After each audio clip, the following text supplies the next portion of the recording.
and welcome to another edition of What's Cooking at Carroll Lutheran Village. My name is Billy, and today we're going to be making Peruvian roasted chicken. Now, Peruvian roasted chicken is all about the marinade. So we're going to be making a marinade that has a whole bunch of different ingredients. I'm going to go over them with you now. So we have salt, pepper, cumin, paprika, coriander, oregano, minced garlic, soy sauce, some sugar, some lime juice, and some canola oil.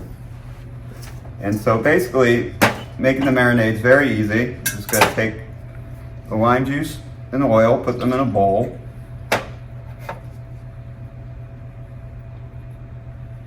Basically take all our wet ingredients first,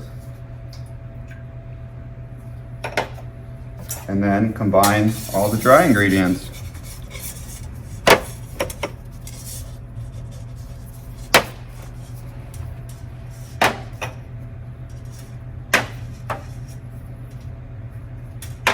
And you're just going to want to combine these completely.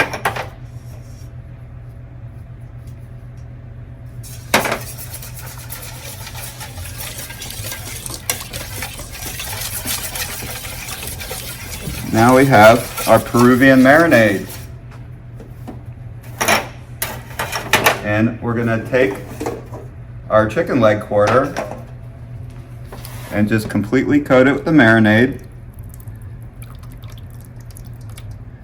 And you're going to want to marinate this chicken in your refrigerator for at least 3 hours, but I would prefer for an entire day.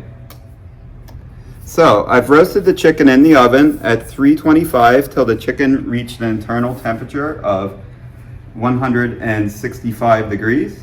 And we will be offering this Peruvian chicken in the cafe and the bistro on Monday, Wednesday, and Saturday, and serving it with a cilantro lime sauce. So we hope you enjoy, and thank you for watching